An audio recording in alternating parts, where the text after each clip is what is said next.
Sila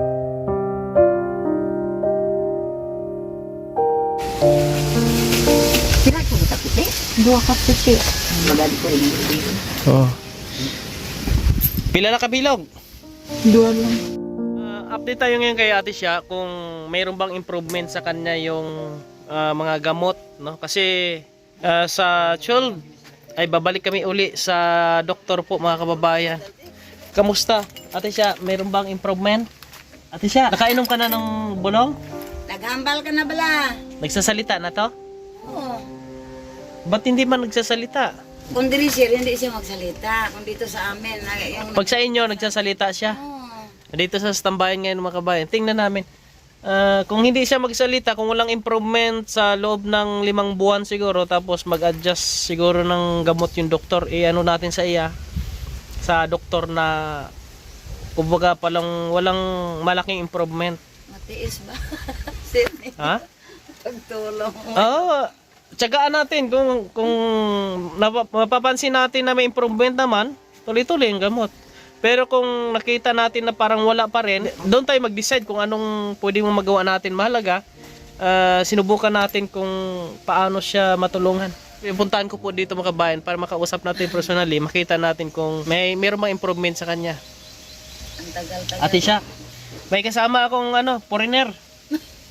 Pakilala ko sa'yo. Pardon ko de. Ay, hindi daw. Gumano naman siya. Nahiya siya. Huwag ka mahiya.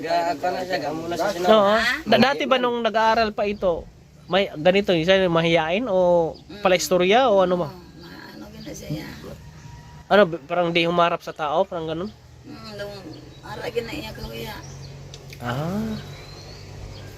Ano natin sa doktor ito doon, pag ano? Dok, ano bang pwedeng gawin? Ano bang pwedeng magawa dito? Kasi ito, may pagka mahiyain ba? Pag ibang taon dito talagang nagsasalita si Ate Sharon, pero kung si Ate Mansueta, Nanay Mansueta, nagsasalita siya. Sa amon, sa amon diri sa Oh? dito kami. Ako mga anak, naghambal mo. Nagsasalita, Sa palagay niyo po, ano kayang nasa isip ni Ate Sharon, ha? Ilang taon ko na Ate siya? Wala, di pa rin sa sumasagot po sa atin po, mga kabayan, no? Ano gani ko on dito? Saging. Ingganon mo ha, mga ito kasi piya. Si Ate Sharon nagsalita po, mga kabayan. Si Bro Bonnie, oh. Bro, nagsalita si Ate Sharon. Kuha kami daw saging sa taas. Sama ka? Ay, John Ray. Ay, mga kabayan, oh. Oh, narinig niyo po yun? Magandang ano yun, ha? Magandang palatandaan po, mga kabayan. Anong narinig niyo po sinabi ni Ate Sharon? Punta kami doon sa kay John Ray, yung PWD po, mga kabayan. Tama natin si Ate Sharon. May saging daw doon, mga kabayan. Kamusta na rin natin na doon daw yung nanay ni John Ray.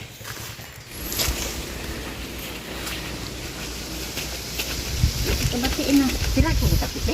Dua ka puti. Dua ka puti. Ini nga, ini. Kuha Ate siya, kuha. Oh. Pila na kabilog?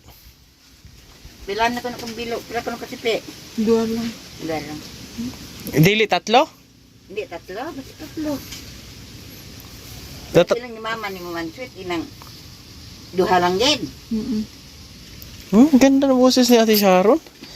Pero pa na. Walang lagayan, Ate siya. Plastic, ngayon ka plastic. Ako nyo yan. Ngayon ka plastic kay nanay. Kaya itong... Nay, kay plastic. Panguta na. Nanay, nakaka-plastic. Plastic na. Oh, magandang boses na talaga. Iba yung boses, hindi boses babae.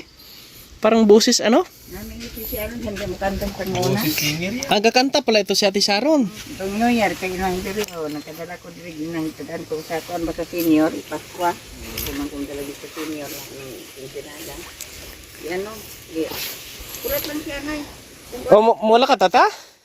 O lisensya ka na kay nanay. Wala ka daw kami. Tinay, Wala man. Thank you na ya, thank you, thank you. Kabayan, oh. Wala dito si Kuya John Ray.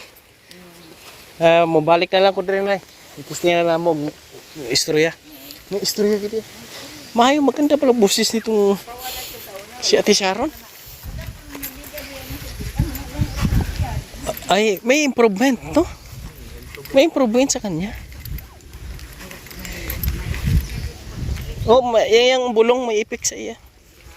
Yung mga kabayan. First time ko marinig ah. Ano bang pagkarinig niyo po? Anong boses niya? Boses lalaki o boses babae? Di malaki ang boses pala niya. Buo na malaki. Baka sa katagalan na siguro na natago. Baka yung iba bumarabara kaya hindi Nagbuo. pa masyado makatabas. Oo. Kaya medyo malaki. Kabara pala yun. So, it's a good sign po mga kabayan.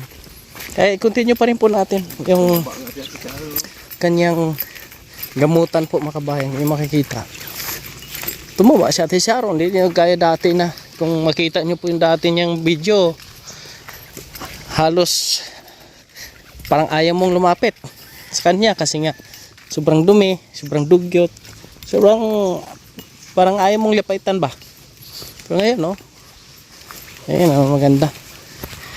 Salamat sa Panginoon na binigyan pa rin kami ng enerhiya upang alalayan ang mga ganitong klaseng kondisyon. At ngayon, bagong taon, si Kuya Raymond ay priority natin.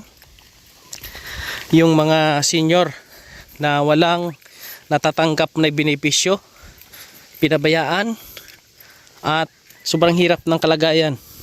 At yung mga PWDs na walang mga benepisyo na natatanggap monthly, sila po ang aming pong tutukan ngayong taon na ito mga kababayan, no? Yung mga napabahayan natin na malakas pang katawan, siguro hayaan man natin silang maghanap buhay mga kababayan, at patuloy po ang ating misyon, hahanap ng mga bagong matutulungan at marating nating mga kababayan na yung sobrang nangailangan din ng tulong. Salamat ng marami.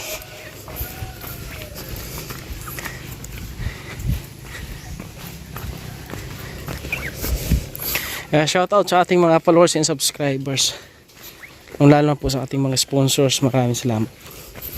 Nay Irene, maraming salamat kay Ate Delmera,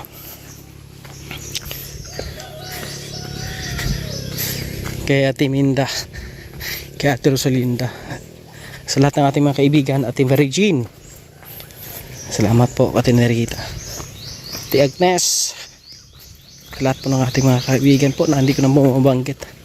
May glad shout out po sa inyong lahat.